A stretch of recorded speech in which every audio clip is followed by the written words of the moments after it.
So this is kind of a review here, just covering what we had before. So when something is in solution, it might give you a mass of it. It might tell you how many moles. You want moles of whatever substance is being dissolved over the volume of the total solution. The solvent, what it's dissolved in, is almost always going to be water, especially for the purposes of this class. If you move on to organic, solvents will change, but for the most part, water. So, molarity is a derived unit. It's a 2-unit type calculation. You always want to set it up to where you have moles on the top and liters on the bottom. And then I don't care how you write your final answer, whether you leave it in moles over liters or if you write it with a big M, it doesn't matter to me. This takes practice. Start setting it up, work through it. If you realize you have moles in the bottom, just flip it over. It'll be okay. It took me a really long time, and I'll probably still set at least one of these up upside down. It's not a problem. You learn more when you mess up anyway. So let's look at this next example here. This says, what is the molarity of nitrate in each of the following solutions, which are over here? Now, this is going to seem kind of strange, but if we have 0.150 of all of these solutions,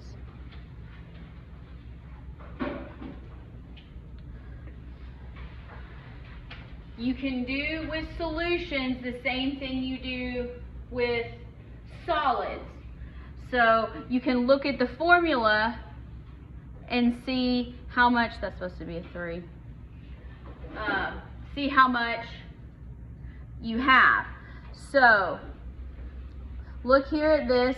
This says we have 0.150 molar, because that's how you read that. You read the capital MS, molar, like the tooth, of potassium nitrate.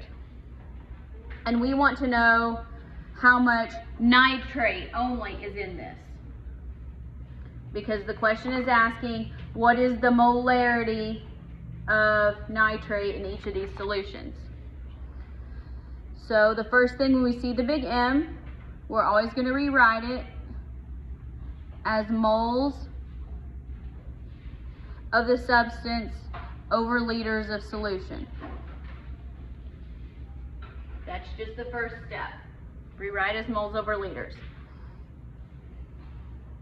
Now, all we're asking about is how much nitrate is in these.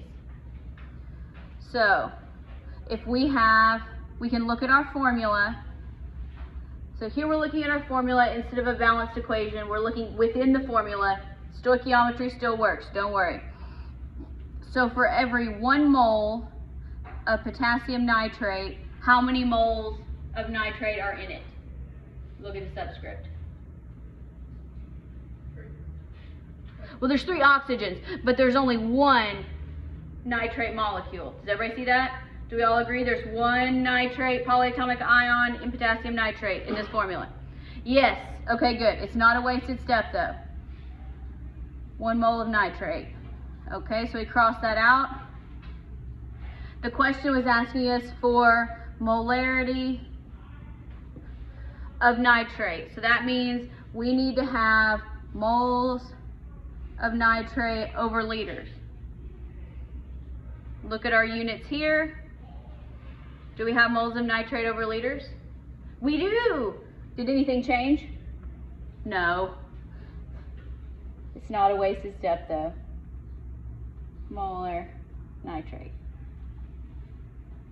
Now, the rest of this you can probably do visually because you're smart people. So if we do the same thing with calcium nitrate, who already knows the answer?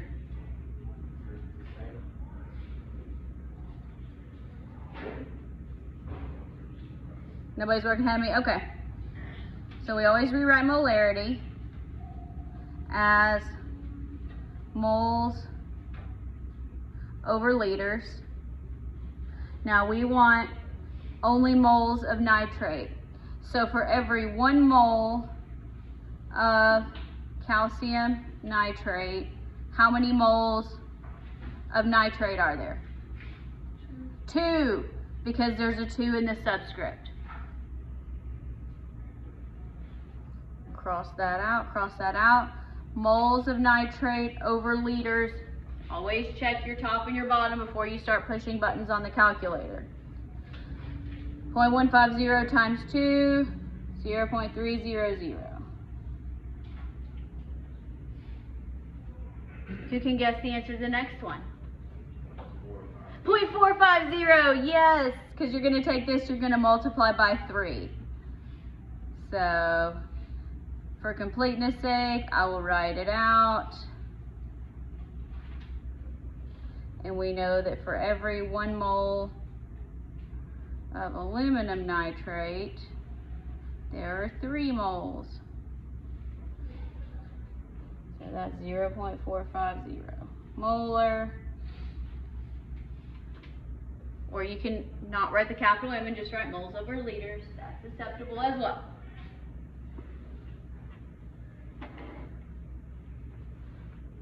All right, now let's sort of work the other direction. Yes? Will that kind of format away from college these types of problems, like just kind of looking at the subscript? And Yeah, just like you would look at the coefficient in a balanced equation. It's similar to like when we were doing percent composition. We said, you know, like 1 mole of calcium oxide is 1 mole or 16 grams of oxygen, things like that. Yes, stoichiometry is very, very applicable. When you are in moles of one substance, you can go to moles of just about any other substance with information that you're given in the problem. So let's try this and some other calculations. Grams of sucrose are in a volume if our concentration is 0.758 molar. Now here is an example of where we are using molarity as a conversion factor. We've done this before. We did it with density. Now we're going to do it with molarity. So let's start out first with the quantity that we're actually given in the problem. Because we're given a volume, we're asked to find grams. So start with what you know. So I'm going to start with 1.55 liters. If you want to start with molarity, you can. But since we're using it as a conversion factor, you might get it upside down. But again, there's not one single right way to work these problems. So we're starting with 1.55 liters. Every time we see the big M, we cross it out and we write moles over liters. Make sure you're writing it as a vertical fraction. If you try to use train tracks with horizontal fractions, it's going to turn out badly. Now, we have liters up here. What do we want the units of our final answer to be in? Grams. All right, so we got to get rid of liters. We can get rid of liters using molarity. All right, so let's just think about this. Liters are in the top. Where does liters need to go to get rid of it? In the bottom. So let's write our molarity where liters are in the bottom. And remember, our number always stays in the top with the moles. 758 moles. I'm just going to say sucrose. Okay, so now we have liters. They're gone. And the problem asks us to find grams. So we just use molar mass there. 1 mole of sucrose is however many grams. Sucrose, we're going to get that from our periodic table. Right here. So C12H22O11.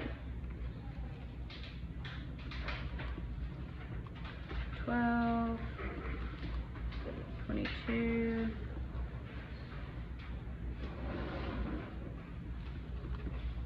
This will be a big number. 342.3-ish. Depending on how you round, yours might be a little bit different. That's okay. Generally, if you're in the ballpark, it's going to turn out all right. So I'm going to say 342.3 grams. All right, so moles are gone. Let's do a unit check here, make sure we're done. The question asks us for grams. We are in grams. Everything else is canceled. We are ready to calculate. So 1.55 times 0.758 times 342.3. How many grams do we have? 402.2, somewhere around there. Grams, C12, H22, O11. So that's where you can use molarity as a conversion factor. We will be coming back and using molarity as a conversion factor shortly.